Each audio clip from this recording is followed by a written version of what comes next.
In the sun-drenched room, Lily sits quietly amidst a world of stories, sunlight painting dust motes in the air. She gently opens an old, leather-bound book, its pages whispering secrets of ages past.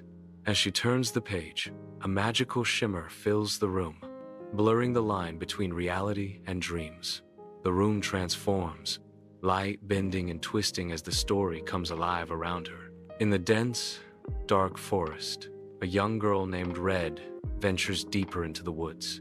Birds chirp above, yet a palpable sense of unease permeates the air, her steps echoing softly on the forest floor. Red clutches her basket tightly, its contents a comfort against the growing shadows. Each step carries her further from safety, deeper into the heart of the forest's mysteries. The forest watches, its ancient trees standing as silent sentinels, as Red continues her journey. Red steps into her grandmother's cottage, a haven of warmth and familiarity. A figure lies still in the bed, shrouded by a thick quilt, a stark contrast to the otherwise lively room. Red approaches the bedside with caution, sensing something amiss in the familiar scene. A closer look reveals an unsettling detail. The grandmother's eyes gleam with an unnatural light. The room falls silent as Red recognizes the danger, the air thick with unspoken dread. High atop the hill, young Sam surveys his flock, boredom etched on his face. Listless, he kicks at a pebble, the silence of the field amplifying his restlessness. A mischievous idea sparks in Sam's eyes, breaking the monotony with a hint of playful mischief. He grins wickedly, cupping his hands around his mouth, preparing to shatter the tranquility. His voice pierces the quiet. "Wolf! Wolf!" In the quaint village, Sam sprints through the square, his youthful shouts piercing the tranquil air. His cries echo, disrupting the villagers' work and stirring their annoyance. Suddenly, a real wolf emerges, its hungry eyes set upon the flock. Sam, now genuinely terrified, screams, "Wolf!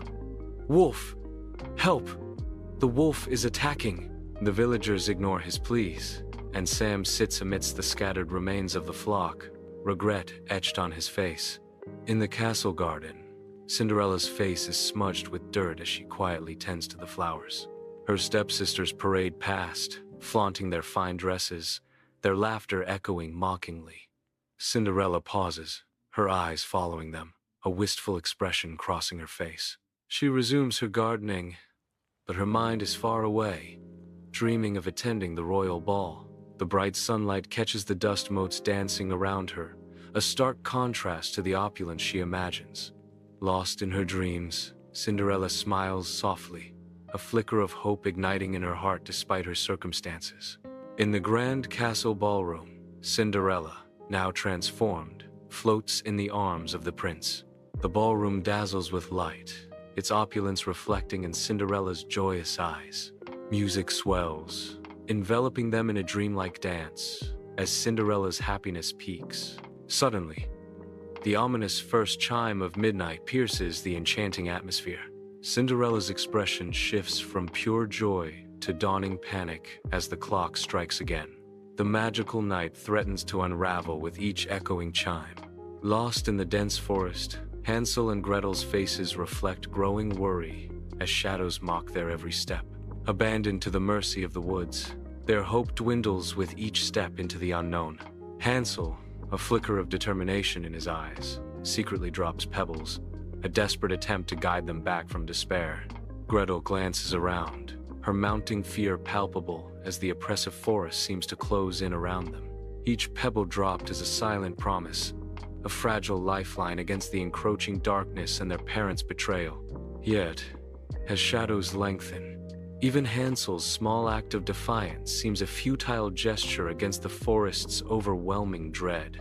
Lost and exhausted, Hansel and Gretel emerge from the dark woods, their eyes drawn to a whimsical sight. A gingerbread cottage shimmers in the sunlight, adorned with candy canes, gumdrops, and frosted cookies.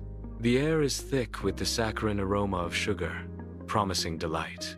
From the doorway, a kindly old woman, the witch, smiles warmly, beckoning the children closer. An unsettling feeling lingers beneath the sweet facade, a subtle warning. The enticing scene masks a dark secret, promising both delight and danger. Inside the witch's cottage, dusty shelves overflow with strange jars and bubbling potions, hinting at dark secrets. The witch grins, her face a grotesque mask of wrinkles and warts, revealing blackened teeth. Hansel, his eyes wide with terror, is shoved into a rusty cage. Gretel watches, her eyes reflecting both fear and a spark of determination. The witch points a gnarled finger at Gretel, her voice dripping with menace. "You will be my little servant now. Do as I say, or you'll join your brother in the oven." Gretel, her voice barely a whisper, submits. "Yes, witch." On the mountainside, the hare and the tortoise stand poised at the foot of a long, winding path where ambition meets endurance. The hare boasts, "I am the fastest. No one can beat me." Undaunted by the hare's arrogance, the tortoise issues a challenge.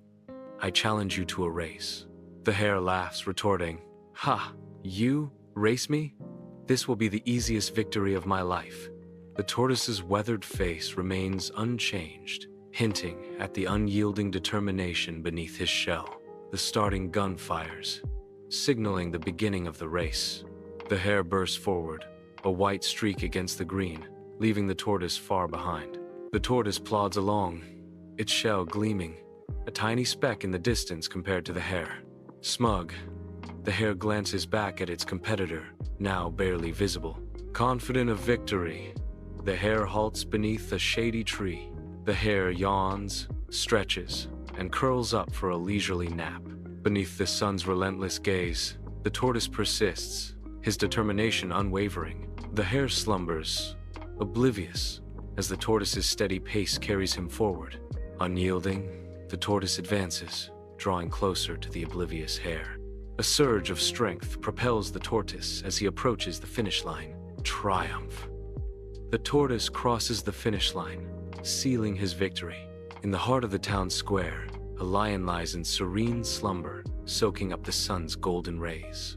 A tiny mouse scurries unknowingly toward the colossal beast, its path leading it into perilous territory. The mouse darts across the lion's paw, jolting the mighty king from his peaceful rest. The mouse pleads, "Please, mighty lion, spare my life. I am but a small and insignificant mouse. If you let me go, I promise I will repay your kindness someday."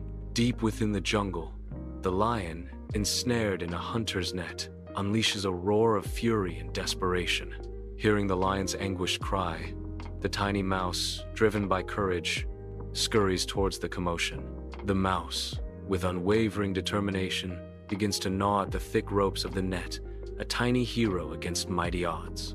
With a last, decisive bite, the mouse severs the final rope, freeing the lion from his cruel prison. The lion, now free, stands tall, shaking off the remnants of his captivity. The lion looks down at the tiny mouse, his eyes filled with gratitude and newfound respect, realizing that true strength lies in kindness and courage. In the stillness of night, Lily softly closes the storybook, the gentle sound resonating in the quiet room. As the fantastical glow fades, the room reverts to its familiar ambiance, bathed in the soft, comforting light of the night lamp. Lily's eyes sparkle with a newfound wisdom and inspiration, reflecting the transformative power of the story she has encountered. A genuine smile of contentment and understanding graces my face as I reflect on the valuable lessons gleaned from the stories. The weight of newfound knowledge settles gently, my smile unwavering.